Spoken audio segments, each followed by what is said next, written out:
Dear students, आज इस class के अंदर हम सीखेंगे what is the prism formula. Prism formula क्या होता है और prove mu is equal to sine A plus delta m by two by sine A by two. A is the angle of prism. तो इसको हम सीखेंगे बहुत ही आसान तरीके से और बहुत ही शॉर्टकट। तो सबसे पहले हम यहाँ पे डायग्राम बनाना सीखेंगे। इसका डायग्राम कैसे बनाएं। यहाँ पे हमें एक चाबी भी देंगे। चाबी होगी डर। डर का मतलब होता है कि डेंसर टू रेयर। जब भी कोई रे डेंसर टू रेयर जाती है तो वो अवे हो जाती है, और रेयर टू डेंसर जाती है तो वो टुवार्ड्स हो जाती है। टुवार्ड्स क्या, नॉर्मल की तरफ मुड़ जाती है। तो इसका मतलब क्या होता है कि जैसे मान लीजिए नॉर्मल हमारा यहाँ से रेज आ रही है, ये अगर रेयर मीडियम है और ये हमारा डेंसर मीडियम है, तो रेयर से डेंसर, तो टुवार्ड्स का मतलब ये नॉर्मल की तरफ। ये जो रोज रेज आ रही थी, ये जो जा रही थी सीधी, लेकिन नॉर्मल की तरफ मुड़ जाती, की तरफ, रेयर टू डेंसर जा रही थी। और अगर ये होती डेंसर टू रेयर, तो डेंसर टू रेयर का रूल याद रखो, अवे हो जाती है। अवे का मतलब कि इसको जान तो सीधा चाहिए था, लेकिन और ऐसे हो जाती है, यूँ सीधी हो जाती है, यूँ मुड़ जाती है नॉर्मल से। और ये एंगल हमेशा नॉर्मल के साथ बनाने होते हैं, ठीक है। तो ये तो था हमारी इसकी एक चाबी। तो अब इसका डायग्राम बनाते हैं। प्रिज्म जो होती है, प्रिज्म का जो बेस होगा वो एक इक्विलैटरल ट्रायंगल होगी।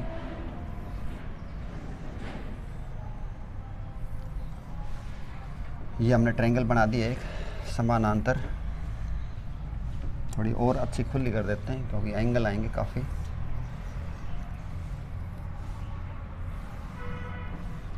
यहाँ पे दो नॉर्मल खींचो, ठीक है। अब ये जो हमारी प्रिज्म है इसका नाम रख देते हैं ABC। BC इसका बेस हो गया। यहाँ से एक रेज आ रही है, ये ग्लास होता है, गिलास से बाहर क्या है, रेयर, अंदर क्या है, डेंसर, और बाहर क्या है, रेयर मीडियम। अब देखो रेयर से डेंसर में जा रही है, रेयर से डेंसर में जाए तो टुवार्ड्स होगी, तो नॉर्मल की तरफ मुड़ जाएगी और यहाँ पे चली जाएगी। रे का नाम है PQ, यहाँ पे मैं रख देता हूँ R। और ये अच्छा, अब देखो उसके बाद डेंसर से रेयर में जा रही है, तो डेंसर में रेयर में क्या हो जाएगी, अवे हो जाएगी। ये जो रे है वो सीधी नहीं जाएगी, ना इसकी तरफ जाएगी, इससे दूर जाएगी, यानी कि रे ऐसे निकल जाएगी, ठीक। उसके बाद इसको थोड़ा करते भी, मान लो ये नहीं होती तो ये सीधी जाती, और इसको भी हम ऐसे मिलाते हैं। ये हो गया हमारा एंगल ऑफ डेविएशन। डेविएशन का मतलब एंगल ऑफ, ये जिसने मुड़ी है ये। अब देखो यहाँ पे मैं और रख देता हूँ पॉइंट। डियर स्टूडेंट्स, यहाँ पे थोड़ा हम सीखेंगे, एंगल बनाना सीख लो। नॉर्मल के साथ एंगल ऑफ इंसिडेंस, ये इंसिडेंट रे है, ये रिफ्रैक्टेड रे है, ये इमरजेंट रे है। जो बाहर निकलेगी वो इमरजेंट रे होती है। तो ये एंगल ऑफ इंसिडेंस हमेशा नॉर्मल के साथ बनाना होता है, यहाँ पे नहीं बनाएंगे। ये यहाँ पे मुड़ी है तो नॉर्मल के साथ हमने एंगल बनाना है। नॉर्मल है हमारा ये वाला, तो एंगल बनाना हमने ये वाला। इस एंगल का नाम दे दो R1, ठीक है। उसके बाद ये वाली रेज हो गई और बाहर निकल गई नॉर्मल के साथ, ये एंगल होगा इमरजेंट। इस रे को हम बोलते हैं इमरजेंट रे, ये होगी रिफ्रैक्टेड रे, इंसिडेंट रे। ये एंगल बना दो जी R2। तो अब हमने पहले ये सीख लेना है कि ये दोनों एंगल किसके बराबर हैं, फिर बाद में इनका नाम दूंगा। तो बाद में इनका नाम दूंगा। देखो ये वाला एंगल देखते हैं किसके बराबर है भाई। ये वाला जो एंगल है ये एक कैची है, देखो ऐसे ही। एक तो लाइन ये चली गई, एक लाइन चली गई ये वाली। ये एंगल है मेरा I। तो सीधी सीधी बात बताओ, ये एंगल किसके बराबर होगा, ये I के बराबर ही होगा। कौन से एंगल होते हैं, शीर्षाभिमुख कोण। और मान लो फॉर एग्जांपल मैं कहूँ ये 30 है और एक लाइन यहाँ से चली गई, ये 15 का है, तो आप क्या कहोगे सर, ये तो 30 माइनस 15 होगा। इसी तरह देखो, मान लो मैं कहूँ ये I है, ये R1 है, तो आप इसको क्या लिखोगे, I माइनस R1, ठीक है। तो देखो अब मैचिंग करो भाई इसकी। ये वाली एक कैची की लाइन चली गई, ये वाली एक लाइन चली गई, ये बीच में से कट गई, तो ये एंगल कितना आ गया, ये एंगल आ गया अपना I माइनस R1। शायद समझ में आ गया होगा।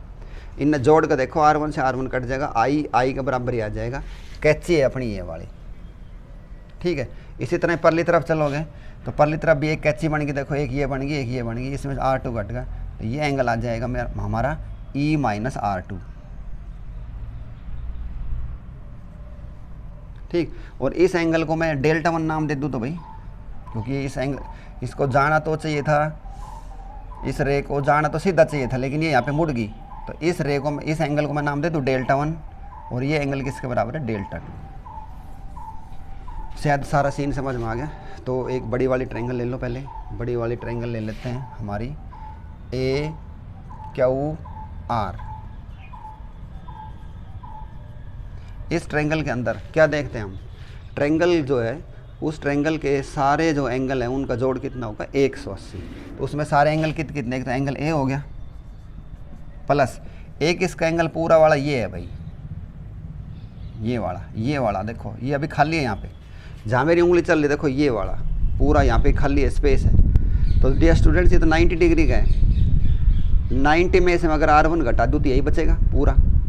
समझ में आ गई बात। देखो ये 90 है, इस 90 में से R1 चला जाएगा तो यहाँ पे कितना बच जाएगा 90 माइनस R1 प्लस ये कितना बचेगा 90 माइनस R2 बराबर 180।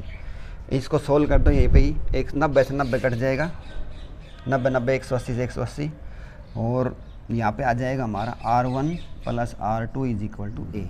सोल्व कर लेंगे इतना ही आएगा। एक तो होगी, एक ट्रायंगल ले लो अंदर वाली, जो अंदर वाली ट्रायंगल क्या नाम है ओ क्यू आर। इसके अंदर देखो बाह्य कोण जो है वो अंदर के दोनों कोणों के जोड़ के बराबर होता है, यानी कि delta is equal to delta 1 plus delta 2। यहाँ पे ऐसे ही लिख देते हैं डेल्टा 1 प्लस डेल्टा 2, लेकिन डेल्टा 1 हमने खुद निकाल लिया, किसके बराबर है i minus R1 plus e minus R2।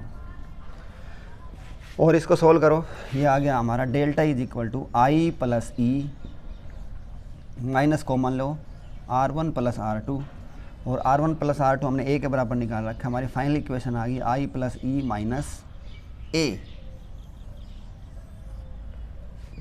I plus e minus ए। ठीक है, अब देखो भाई, अब यहाँ से काम शुरू होता है। इसको हमने इक्वेशन नंबर 3 नाम दे दिया अपना, इसको इक्वेशन नंबर 2 दे दो, इसको हम इक्वेशन नंबर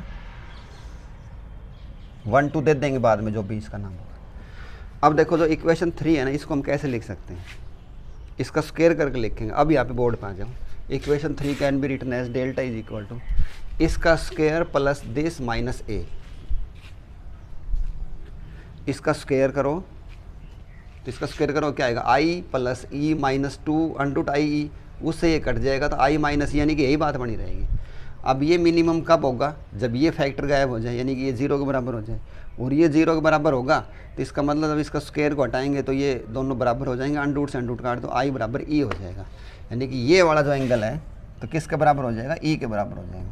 और जब ये दोनों बराबर हो जाएंगे तो उस समय जो R1 R2 है उनका देखते हैं क्या फ़र्क पड़ेगा, आई बराबर ई, देयरफॉर R1 बराबर R2 बराबर से बराबर R, क्योंकि ये भी सभी बराबर हो जाएंगे, R1 R2 बराबर हो जाएंगे, क्योंकि I और E दोनों बराबर हो चुके हैं। जैसे इसके अंदर देखो,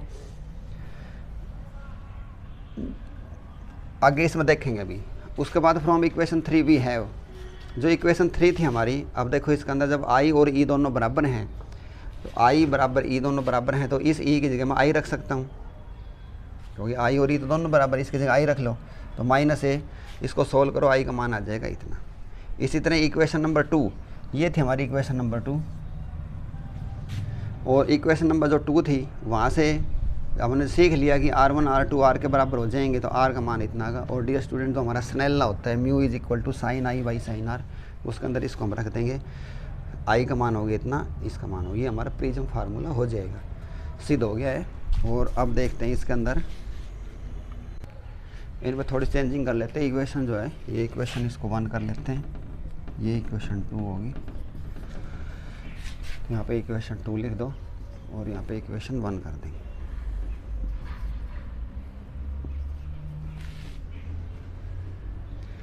तो डियर स्टूडेंट्स, उम्मीद करता हूँ आपको प्रिज्म फार्मूला समझ में आ गया होगा। और इसमें एक छोटा सा ग्राफ भी बचता है, ग्राफ भी देख लेते हैं छोटा सा। तो ये इनका ग्राफ हो गया है, देखो ये एंगल ऑफ इंसिडेंस है आई, इसको कैसे हिसाब से हम रे को भेजेंगे और ये एंगल ऑफ डेविएशन के बीच में खींचेंगे तो इस प्रकार ग्राफ आ जाएगा। ये हमारी प्रैक्टिकल भी है, प्रैक्टिकल के अंदर वहाँ पे प्रिज्म रख के चार्ट पेपर के ऊपर, वाइट पेपर के ऊपर हम उनको देखते एक लाइन में लाते हैं और वहाँ से हम इसको सिद्ध कर लें। तो उम्मीद करता हूँ आपको समझ में आ गया हो। थैंक्स है, गुड डे।